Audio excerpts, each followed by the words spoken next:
Boa noite, pessoal. Eu inicio a gravação. Antes de compartilhar minha tela, eu vou me apresentar. Meu nome é Letícia, eu sou servidora da Secretaria da Fazenda.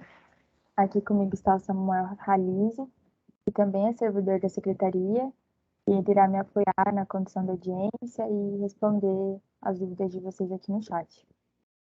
Antes de iniciar a minha apresentação, eu gostaria de saber se o senhor José, representante da subprefeitura, gostaria de falar.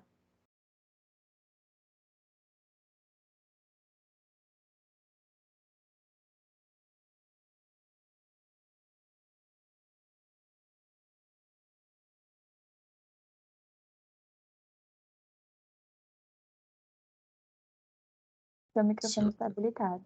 O senhor pode ligar o microfone.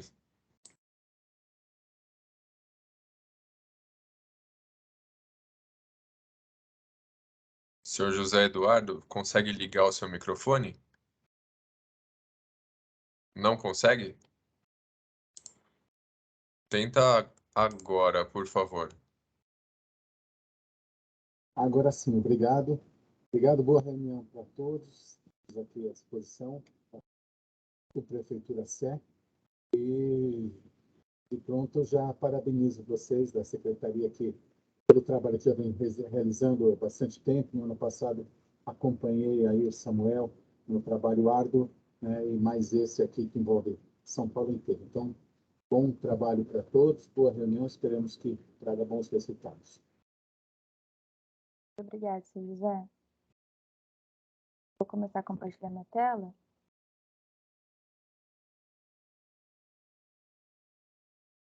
Bom, nós vamos dar início à segunda rodada de audiência pública na subprefeitura da Sé. Antes de explicar, de iniciar a apresentação sobre o processo Orçamento Cidadão, eu vou explicar brevemente a dinâmica da audiência. A audiência está prevista para ter duração de 1h30. Inicialmente, nós temos a fala da Secretaria da Fazenda e de representantes da subprefeitura. E, ao final, nós teremos um espaço aberto para a fala de munícipes. Nós ressaltamos que os vídeos das audiências estarão disponíveis posteriormente no YouTube da Secretaria da Fazenda. Bom, nós colocamos para vocês aqui o calendário do processo Orçamento Cidadão, referente ao projeto de lei orçamentária de 2023. O processo Orçamento Cidadão ele se divide em 8 etapas. A primeira etapa é a etapa de recepção e apoio de propostas. Essa etapa ela teve início em 1º de abril, e a etapa de recepção finalizou em 24 de abril e apoio no dia 27 de abril. Esse foi o momento em que a Secretaria da Fazenda colheu as demandas dos munícipes via a plataforma do Participe Mais. A segunda etapa ela aconteceu de forma concomitante com a primeira, que foi a etapa de audiências públicas regionalizadas. Nós fizemos 32 eventos, também de forma online, pelo Teams e pelo YouTube. Ela se iniciou no dia 4 de abril e foi até o dia 20 de abril. A terceira etapa, que é a etapa atual, é a etapa de priorização de propostas, que é feito pelos conselhos participativos municipais. E, juntamente com essa etapa, estão ocorrendo a segunda rodada de audiências públicas, que tem como objetivo auxiliar os conselheiros na priorização de propostas. Na etapa de priorização, os CPMs são responsáveis por priorizar 15 propostas por subprefeitura, que sejam as mais prioritárias para a região.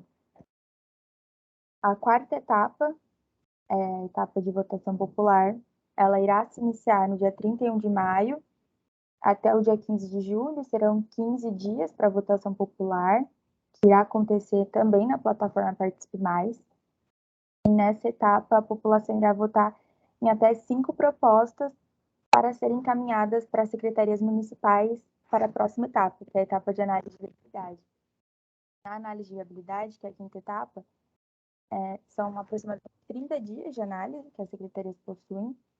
Nesse momento, elas irão avaliar as propostas dos munícipes com base em 3 critérios, que são os critérios técnicos, jurídicos e orçamentários. Irão verificar se as demandas são possíveis de serem implementadas no projeto de lei orçamentária. A sexta etapa é a etapa de elaboração do projeto de lei orçamentária anual, referente ao ano de 2023. E até o dia 30 de setembro, o Poder Executivo encaminha a PELOA para a Câmara Municipal. A sétima etapa do nosso processo é a etapa de audiências públicas devolutivas. Ela acontece no mês de outubro e são 10 eventos. Nesse momento, a Secretaria da Fazenda ela convida não só os munícipes e a população para debater as propostas que foram incluídas ou não no PELOA, mas chama também as secretarias municipais. Nesse momento, as secretarias elas explicam os motivos que as propostas foram não incluídas na PELOA, mostra, expõe os critérios que foram utilizados, critérios técnicos, jurídicos e orçamentários que foram utilizados para análise de viabilidade. A última etapa, a etapa de acompanhamento, ela se inicia no dia 1º de janeiro de 2023, vai até o final do ano, até 31 de dezembro. E nesse momento, as secretarias, elas publicam quadrimestralmente, nos meses de maio, setembro e janeiro,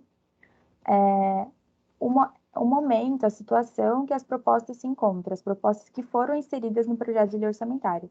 Então, elas indicam se a proposta foi concluída, dão detalhes, se a proposta está em fase de licitação, se está em andamento. Todas essas informações vocês encontram também na plataforma do Participe Mais, na área Orçamento Cidadão. Também nós estamos na etapa de priorização. A priorização de 15 propostas por subprefeitura é uma atribuição dos conselhos participativos municipais e deve ser feita até dia 24 de maio de 2022. No Orçamento Cidadão deste ano, a Secretaria da Fazenda introduziu a ferramenta de apoio de propostas durante a primeira etapa do Orçamento Cidadão. Essa ferramenta funcionou como um like, curtir das redes sociais e foram um indicativo para a priorização por parte dos CPMs. E a segunda rodada de audiências também é uma forma de auxiliar os conselheiros na etapa de priorização. A próxima etapa é a etapa de votação popular. Nessa etapa, a população seleciona 5 propostas por subprefeitura em votação e será utilizada a plataforma Participe Mais, que reúne diversos processos participativos, como consultas e audiências públicas. Nós colocamos a data aqui para vocês, do período de votação, que é do dia 31 de maio a 15 de junho, e também o site do Participe Mais, o link, que é o participemais.prefeitura.sp.gov.br. Se vocês digitarem apenas Participe Mais no Google, vocês vão encontrar facilmente. Aqui nós colocamos a base normativa para a atuação dos conselhos participativos municipais no processo Orçamento Cidadão. Então, o decreto 59.023 de 2019, ele dá suporte à atuação dos conselheiros nesse processo participativo.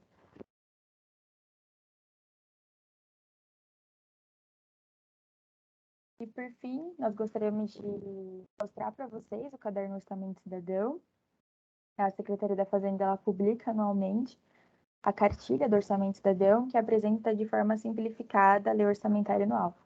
Então, na cartilha, contém informações sobre dotação orçamentária, o que é receita, o que é despesa, de uma forma muito mais amigável para os munícipes. A edição atual, com a LOA, a Lei Orçamentária Anual de 2022, está publicada e disponível na página da Secretaria da Fazenda. Nós colocamos o link para vocês em tela, mas vocês também encontram digitando no Google Prefeitura de São Paulo, Caderno Orçamento Cidadão.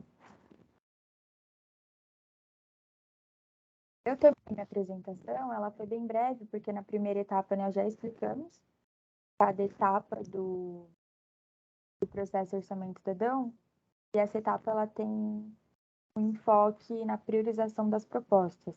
Eu vou compartilhar com vocês a planilha de todas as propostas que nós recebemos da subprefeitura da Sé, e nós vamos analisar as 20 propostas mais apoiadas. Mas por que 20? Só porque nós temos um limite de tempo, né, na audiência, então, se vocês tiverem curiosidade por alguma proposta, algum tema que eu não passei com vocês, que eu não vou passar, vocês podem colocar no chat e depois eu volto. Mas aqui eu vou ler o título das 20 propostas mais apoiadas, a quantidade de votos e a categoria que elas pertencem. Tá bom? Bom, a primeira proposta mais apoiada na Subprefeitura da CE é a proposta de código 1057, de autoria de Juliano Magnelli. O título é Apoio e Debate sobre o Projeto de Lei 877, de 2021, que prevê a implantação do Parque Rio Bexiga, de categoria do meio ambiente, e a proposta possui 24 apoios. A segunda proposta mais apoiada é a proposta de código 1325, de autoria de Fábio Lúcio Sanches, de título Destinação de 1% do orçamento para áreas verdes, categoria Meio Ambiente, e possui 14 apoios.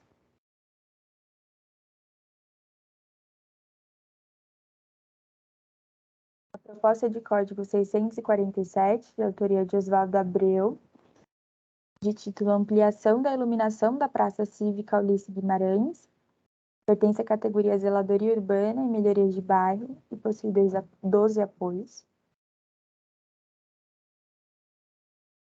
Nós temos a proposta de código 677, de autoria de Oswaldo Abreu, com o título Fresagem e Recapeamento do Asfalto do Viaduto Diário Popular. Categoria de Transporte e Mobilidade. A proposta ela possui 10 apoios.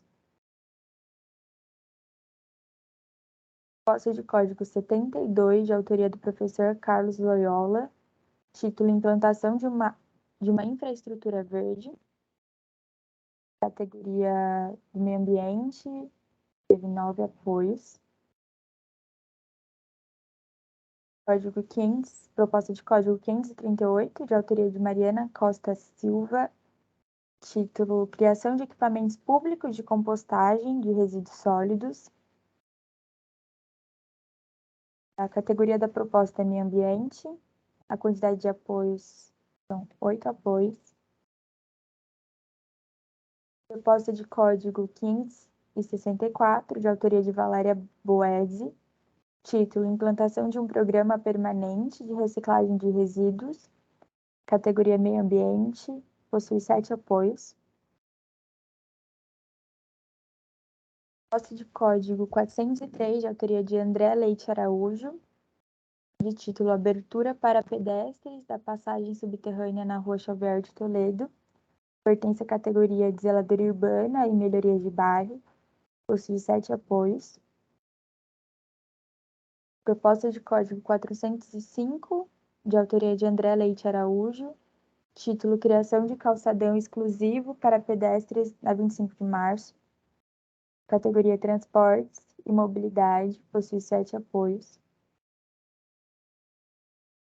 Proposta de código 407, de autoria de André Leite Araújo, título Retomada do Projeto Centro Aberto. Categoria Outros Temas. A proposta teve 6 apoios.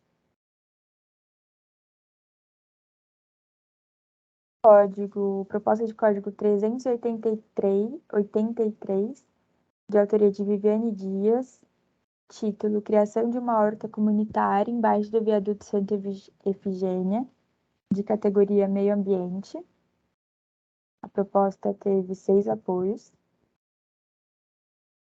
Proposta de código 424, de autoria de Viviane Dias, título Criação de um Museu do Hip Hop na Estação São Bento, pertence à categoria de Cultura e possui 6 apoios. Proposta de código 259, de autoria do professor Carlos Loyola, título Instalação de bebedouros públicos, pertence à categoria de Direitos Humanos e Cidadania, possui 6 apoios. Proposta de código 986, de autoria de Fábio Lúcio Sanches, título Reforma e Restauro da Cancha de Bocha do Parque da Aclimação, pertence à categoria Esportes e Lazer, possui 5 apoios. Posse de código 470, de autoria de Radomir Tomic. Título: Criação de feiras noturnas na Santa Cecília. Pertence à categoria de segurança alimentar. Possui 5 apoios. Proposta de código 502, de autoria de João Kleber de Santana Souza. Título: Construção de um céu na região do Glicério. Pertence à categoria da educação. Possui 5 apoios. Proposta de código 633, de autoria de Mariana Aguirre. Título: Aumento do número de postos de coleta voluntária de materiais recicláveis. Pertence à categoria de meio ambiente. Possui 5 apoios. Proposta de código 468, de autoria de André Leite Araújo. Título: Reabertura de antigos cinemas de rua localizados na Cinelândia Paulista. Pertence à categoria de cultura. Possui 5 apoios. Proposta de código 670, de autoria de Marcelo Faro. Título: Instalação de lixeiras subterrâneas para coleta seletiva. Categoria saneamento. Quantidade de apoios 4.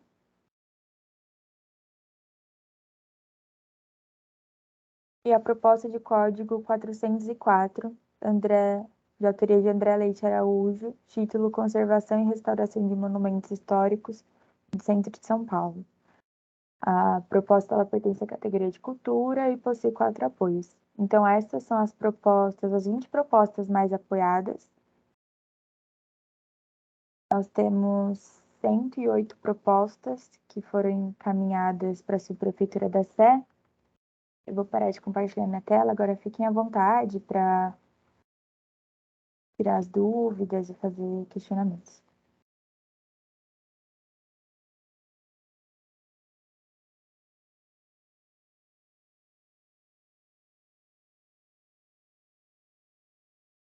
Eu vi que a senhora Vera colocou no chat que já realizou a inscrição. Senhora Vera, o seu microfone está habilitado.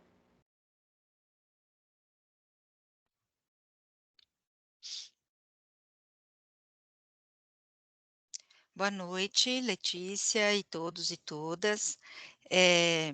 Eu sou Vera Vilela, sou do Conselho Municipal de Segurança Alimentar e Nutricional, conselheira, e estou como presidente nessa gestão que vai até 2024.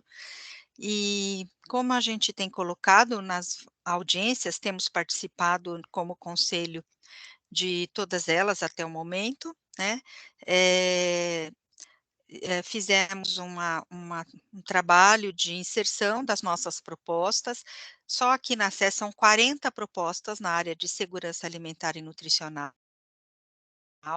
né, inclusive a do Radomir, que você leu aí, né, a Radomir foi nosso conselheiro, representante do poder público, né,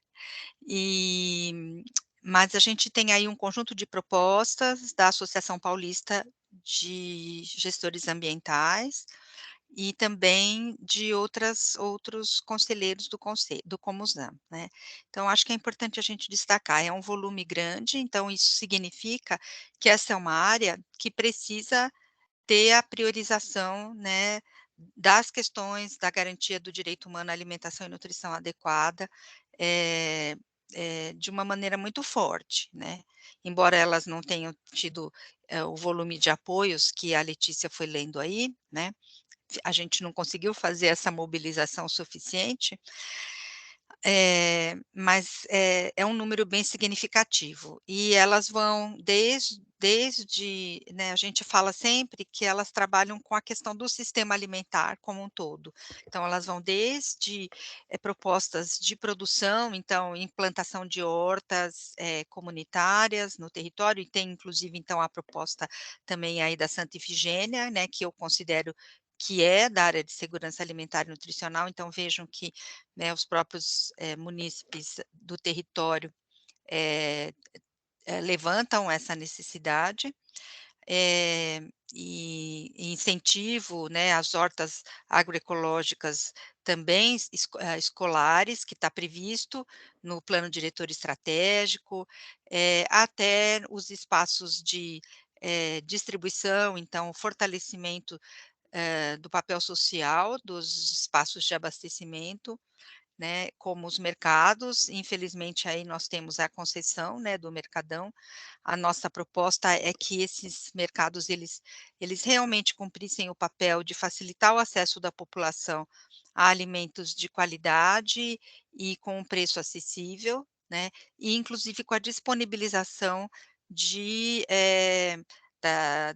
dos de boxes para pelo menos 30% de agricultores, familiares, de alimentos de base agroecológica ou orgânica, né, dando preferência aqui para o município, né, temos aí um volume grande de produtores na nossa zona rural e na nossa zona periurbana, e também dos sacolões municipais, né, que eram espaços, inclusive, que a gente tinha um projeto chamado Quinta da Economia, que trazia mais ou menos 20 itens a um preço que era o que a gente chama do preço de sacolão, né, que era essa característica, e que permitia às famílias, né, de menor renda também terem acesso a frutas e verduras, né, eh, de forma adequada.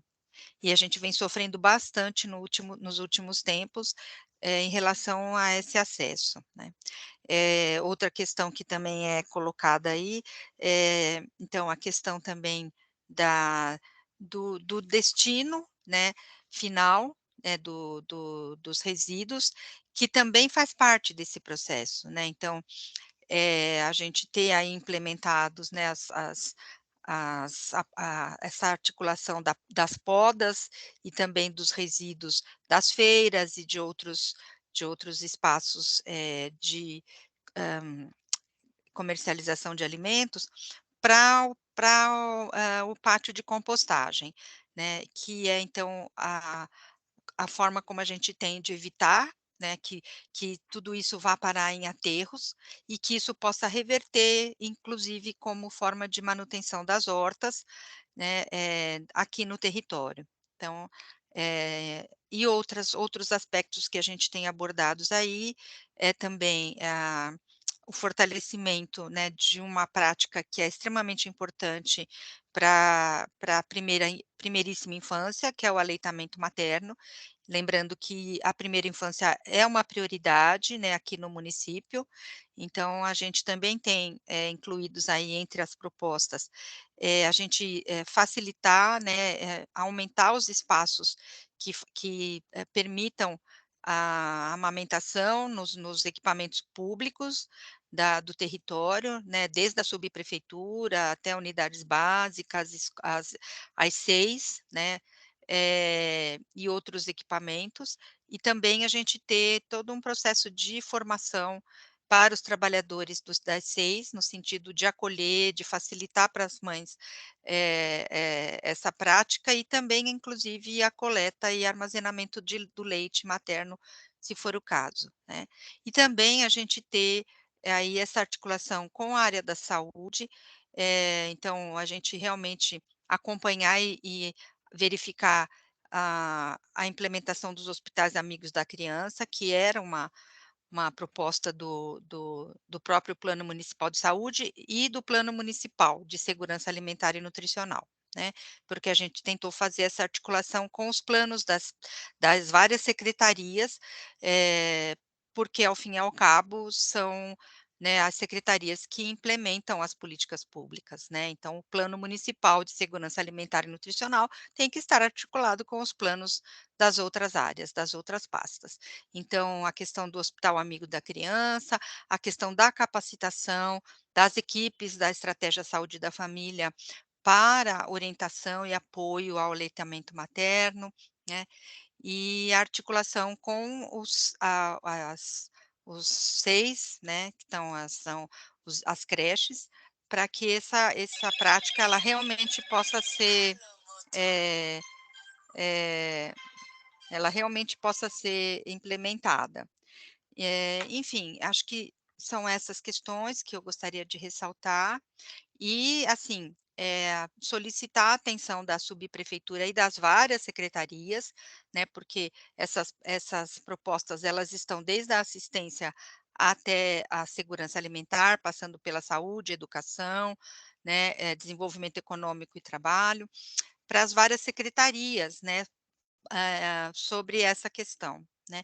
E estou sentindo falta também, né, a gente teve na primeira rodada, na verdade não nessa, mas na outra rodada do ano passado, né, a gente teve presença de também, nas várias audiências públicas, de alguns representantes das secretarias, né, e a gente não tem tido, né, e em alguns lugares nem da sub, ainda bem que a gente aqui tem um representante.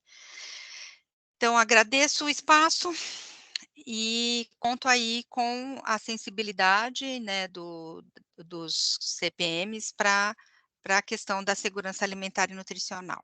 Obrigada. Obrigada, senhora Vera.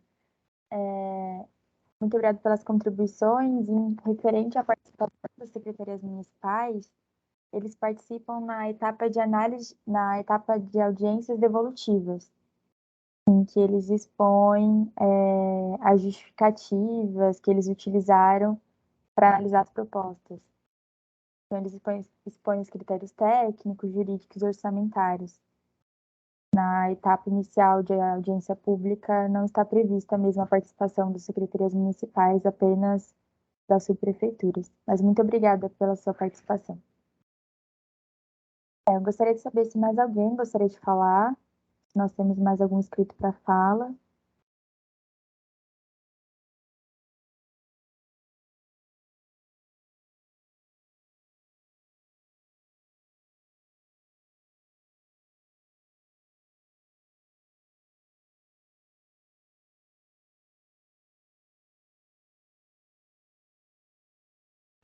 Acho que tinha apenas a inscrição da senhora Vera.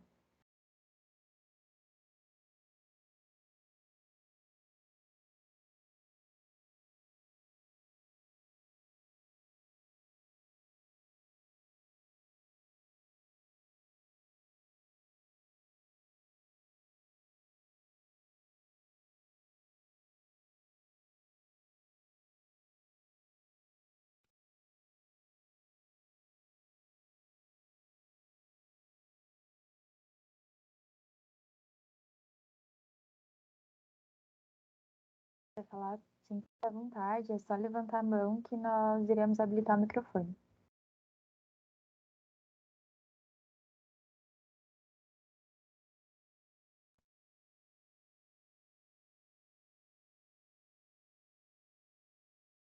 Tem aqui o senhor, uma pessoa identificada como Brunete, da Subser.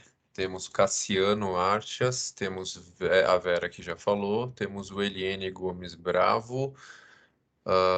Alguma dessas pessoas gostaria de falar, de se manifestar? Se sim, basta, por favor, se manifestar aqui no chat, para que a gente habilite o microfone como a Letícia orientou.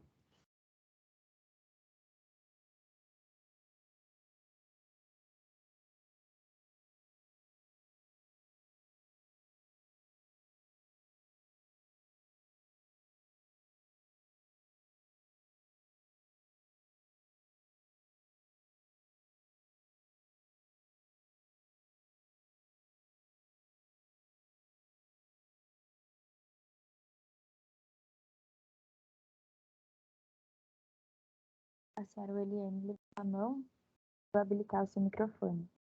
Um minuto. Pronto, senhora Eliane. Estou começando a gostar mais da floresta. Eu tô louca para chegar no local do acampamento. Isso aí.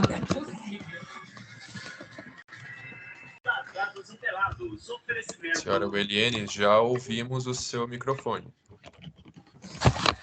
Ok.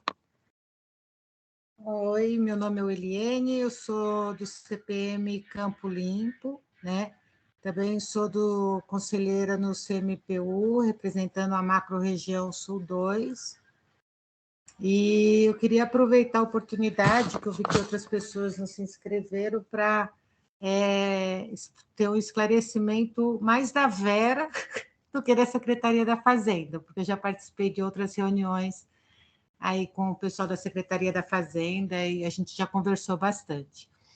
Então, o que eu queria conversar com você, Vera, é aproveitar, né? Talvez, como vai para o YouTube, eu vi, talvez sirva para outros colegas também. Aqui no Campo Limpo, você mesmo fez a inscrição de várias dessas propostas que você citou, né? Pelo pessoal do Comusan, que é um pessoal que está bem ativo, nesse momento que é super importante esse ativismo, né, da segurança alimentar na cidade, com tantas pessoas aí em situação de necessidade, seja por emprego, seja pela questão da inflação, seja pelos diversos outros problemas aí que a gente tem na cidade. E aqui a gente teve bastante dificuldade, né? Porque a gente tem um critério, cada conselheiro define 15, depois a gente junta tudo e vê quais foram as propostas que tiveram o maior número de olhar dos conselheiros, né? E aí, normalmente, são essas que a gente prioriza. A questão do apoio, eu acho que é super importante, mas também não tem que ser um critério principal aí na escolha das propostas, no nosso entendimento aqui do Campo Limpo, né? O que eu queria te perguntar é que, dentro de todas as suas propostas, tem uma que é a criação do Centro de Referência, né, de Segurança Alimentar. Esse centro de referência, ele não estaria, de uma forma, possibilitando que todas as outras ações sejam implementadas, né? Não seria criado esse centro de referência, eu não sei como funciona direito o centro de referência, eu sei que só tem 2 na cidade, né? Que é um aqui no Butantã e outro lá na Vila Maria. Então, se você puder falar um pouquinho se esse centro seria uma escolha que atenderia, né, uma parte, né, das propostas, porque como o CPM só pode escolher 15, fica difícil escolher tudo da segurança alimentar, sendo que a gente tem diversas outras questões de mobilidade, saúde, meio ambiente, aí também colocadas, né, no sistema como importantes para os munícipes dos territórios. Então, se você puder falar alguma coisinha nesse sentido, eu te agradeço, Vera. Oi, Eliane. Então, a gente até conversou numa outra audiência sobre essa questão, né? Então, aqui no município, a gente só tem 2 centros de referência. A segurança alimentar e nutricional, ela faz parte de um sistema, como é o SUS, como é o SUAS, né, que é o Sistema Nacional de Segurança Alimentar e Nutricional, né. Nesse momento, a gente está sem a cabeça, que é o Conceia, mas a gente tem os outros componentes do sistema e temos aí vários municípios aderindo. O nosso município aderiu em 2013, né.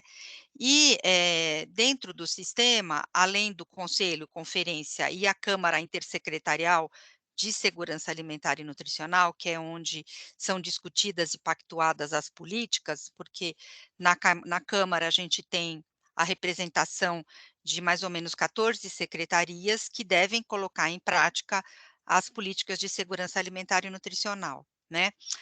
A gente tem também alguns equipamentos previstos nesse sistema. Um deles é o Centro de Referência em Segurança Alimentar e Nutricional e os bancos de alimentos. No nosso caso, todas as outras unidades que fazem esse papel, né, do acesso a alime a ali a que garantam, né, o direito humano à alimentação, então desde as creches, escolas, unidades básicas de saúde, os equipamentos da Secretaria da Assistência de Direitos Humanos, todos eles são equipamentos de segurança alimentar e nutricional. Mas a gente tem, né, uma porta de entrada, que é o seriam os centros de referência em segurança alimentar e nutricional, né. A gente tinha, está previsto, inclusive, no plano diretor estratégico, mais 2, né, que foi o que a gente conseguiu negociar, e que estão também no plano municipal, que seria um na zona sul, um na zona norte, né? Mas a gente tem colocado também a importância da gente ter um na região central, dado as características mesmo da vulnerabilidade da população e principalmente da população em situação de rua, né? Então, a gente também coloca o centro de referência, então ele seria esse espaço onde a gente concentraria as várias ações, né, que permitissem à população, a gente identificar os problemas, fazer essa articulação com as várias secretarias, porque são elas que têm que pôr em prática as políticas e por isso elas precisam ter, né, dotações voltadas para essas ações, né. Então, o centro, na verdade, ele é vinculado à Secretaria de Desenvolvimento Econômico e Trabalho, né, que não tem uma dotação específica, né, e nem tem, definido um quadro de pessoal para esses centros de referência, então, hoje eles estão bem fragilizados, né, e é por isso que a gente insiste de estar colocando, porque é necessário que tenha visibilidade e que tenha, né, seja, incluído, né, dentro do que está previsto na Secretaria de Desenvolvimento Econômico, né. No caso do Butantã, quando o centro foi criado, ele era vinculado à Secretaria do Meio Ambiente, né e da assistência. Foram essas 2 secretarias, em 2006, que, fizeram toda a mobilização para a implementação do plano, né, e a gente ainda não tinha feito a adesão. Então, não estava vinculada à Secretaria de Desenvolvimento Econômico e Trabalho, né. Então é isso, acho que o centro ele seria super importante, mas a gente tem outros equipamentos que são vinculados a outras, que são importantes para que o sistema funcione. Então, os equipamentos de abastecimento, que são fundamentais para o acesso à população, né? Então, a gente perdeu muito isso, né? A gente não tem um mercado municipal em cada subprefeitura, a gente tem um aqui na SEC que está concedido, né. E a gente também não tem sacolões, a gente tem ali o da Bela Vista, né, mas assim, até que ponto que eles realmente, estão facilitando o acesso, né, e como que eles estão fortalecidos dentro das subprefeituras, porque essa é uma atribuição da subprefeitura, né, a parte do abastecimento. E a parte das hortas, ela está ligada a várias secretarias, né. Então só o centro de referência, sozinho, ele não dá conta de tudo, né. É preciso que todas as secretarias cumpram, né, o que elas se comprometeram no Plano Municipal de Segurança Alimentar e Nutricional, né, e que envolve todas essas ações que estão aí, colocadas nas nossas propostas, né. Então, por isso, Helene, que o centro de referência é importante, mas o pátio de compostagem também é, né, porque é isso, a gente precisa desses vários equipamentos, né, e às vezes avaliar, né, qual secretaria, consegue, ter, né, a destinação da verba para fazer, para implementar, né, o equipamento, né. Então, são essas questões, que a gente ainda fica nessa luta para conseguir, né, ter a dotação orçamentária adequada. A gente não tinha nem segurança alimentar antes, né, no orçamento. A partir de 2017 a gente conseguiu que ela fosse incluída, mas ela ainda não tem, né, a destinação orçamentária adequada para que as políticas sejam implementadas, né, principalmente na Secretaria de Desenvolvimento Econômico e Trabalho. Obrigadão.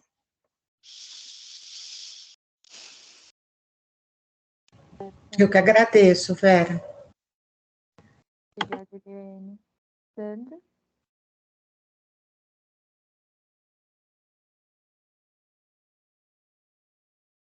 Você me chamou, Letícia? Eu vi que você está com a mão levantada. Ficou baixinho aqui Tá à para mim. vontade.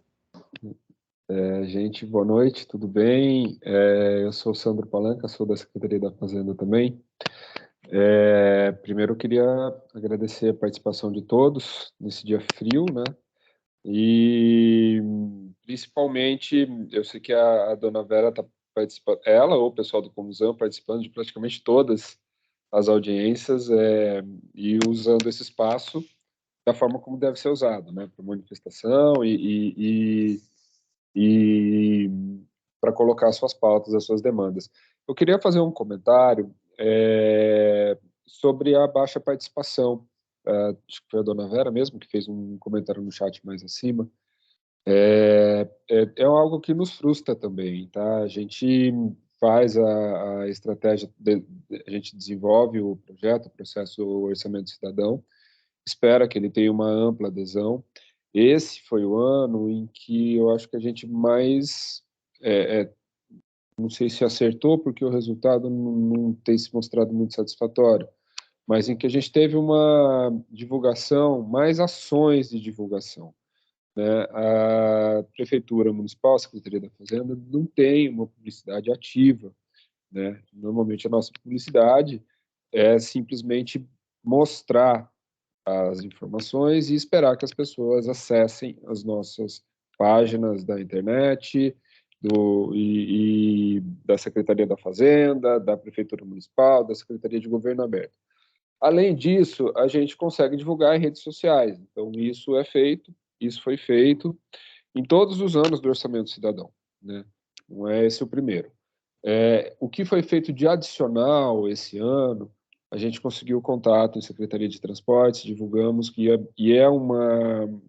nos terminais de ônibus, a gente conseguiu divulgar, colocar cartazes e também usar redes sociais do pessoal da Secretaria de Transportes, que é uma das redes da Prefeitura que tem mais usuários. E conseguimos também uma inserção numa matéria da Rede Globo no SPTV no horário da hora do almoço. No ano passado também conseguimos, mas foi uma exceção que saiu ali às 6 da manhã com pouca visibilidade. Esse ano não. Então, foi de nossa parte, assim, as ações de divulgação é o que está ao nosso alcance e é o que a gente faz. A gente conta muito com a divulgação pessoal, até dos conselheiros. Os conselheiros foram contatados individualmente para participar aqui. A gente ligou para os 32 conselhos, para os coordenadores. Quando o coordenador a gente não conseguia, a gente ligava para o secretário. Quando não conseguimos contatos com os secretários, tentamos falar com outros membros de conselho. Para sensibilizar, para chamar suas bases de apoio, para participação, porque é um processo importante. Então, quando a gente vê aqui uma audiência com pouca gente, também é frustrante para a equipe que realiza, tenha certeza que a gente está buscando ampliar essa base, né? Ampliar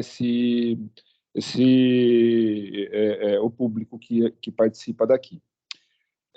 Na nossa avaliação, tem alguns fatores que podem justificar isso. Não sei se aqui é o espaço correto para a gente discutir esse tipo de assunto, mas um deles talvez seja o formato virtual, né, que vem sendo saturado. Aí já temos praticamente no terceiro ano de pandemia, e é sobre isso que eu queria falar um pouquinho. O processo Orçamento Cidadão não foi pensado para ser virtual, ele foi pensado para ser presencial. A pandemia sobreveio, nos forçou a adotar essa prática, né, essa estratégia de realização, mas, arrefecendo a pandemia, no próximo ciclo, no Orçamento Cidadão do ano que vem, pretendemos estar presencialmente nas 32 subprefeituras, fazendo o nosso processo ali presencial e dando acesso a muita gente que tem dificuldade tanto de acessar a internet, porque tem um custo, não é todo mundo que tem acesso ali no seu celular, no seu computador, e muita gente que, mesmo tendo acesso, não consegue, não tem familiaridade, não tem traquejo com os sistemas, com Participe Mais. Então, queremos e vamos retomar as audiências presenciais no ano que vem, mas deve ser feito no formato híbrido, porque o formato online veio para ficar. Bem ou mal, ele amplia a nossa participação, ele ampliou o público, pelo número de propostas recebidas, pelo número de votos recebidos. E ele também dá soluções tecnológicas interessantes. Tá, então, é só um comentário simples sobre também nossa frustração e sobre a volta do Participe Mais, do Orçamento Cidadão, presencialmente no ano que vem. Bom, queria agradecer aqui a todos, a presença de todos. Eu vou voltar a palavra com a Letícia e acho que ela vai se encaminhando para o encerramento. Bom, está com você, Letícia. Obrigado, pessoal. Muito obrigada, Sandra, pelos esclarecimentos. Mas alguém gostaria de falar?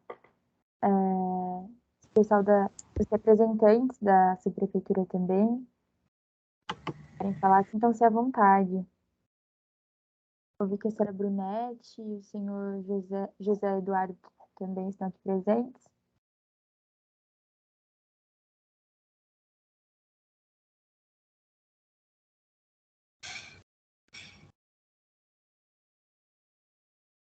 Posso falar, Letícia? Claro, pode sim. Ah. A senhora Eliane, né? Isso. Gostei bastante da sua fala agora, Sandro.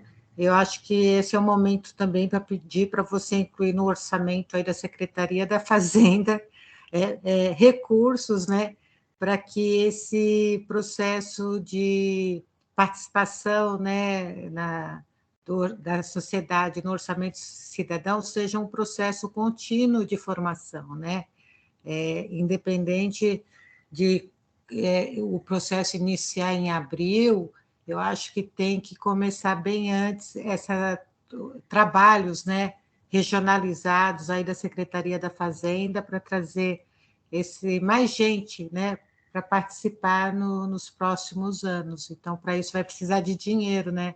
Então, se você puder já tentar incluir numa rúbrica orçamentária da própria Secretaria da Fazenda isso, o próximo ano, já que estamos falando de Diploa 2023, acho que seria bem interessante, uma sugestão. Obrigada.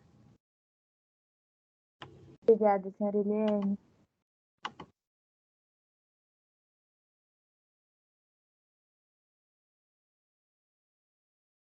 Pessoal, como nós não temos mais nenhum inscrito para fala, acho que nós podemos encerrar a audiência. O senhor Eduardo, você gostaria de falar? Eu só queria dizer que esse processo é muito importante, e mesmo aquelas propostas que não, porventura, não sejam aprovadas por algum motivo, para nós que somos poder público, subprefeitura, são ideias que nos ajudam, principalmente no nosso trabalho de zeladoria. Então, por exemplo, eu vi que tem propostas aí sobre iluminação na Praça Ulisses Guimarães, e nós já estamos trabalhando nisso, já tem verba já encaminhada, né? Mas é bom que a gente veja quais são os anseios da população, né? Quais são as necessidades. Muitas vezes são trabalhos que já estão sendo feitos, ou parcialmente, ou pelo menos encaminhados, né? E é importante a gente entender o caminho certo para a administração. Muito obrigada, senhor José, pela sua participação, pela contribuição. E é isso, pessoal, acho que nós podemos encerrar. Muito obrigada pela participação de todos. Uma boa semana para vocês. Estou encerrando a gravação. Posteriormente, ela estará disponível no YouTube da Secretaria da Fazenda. Ok? Muito obrigada pela participação de todos.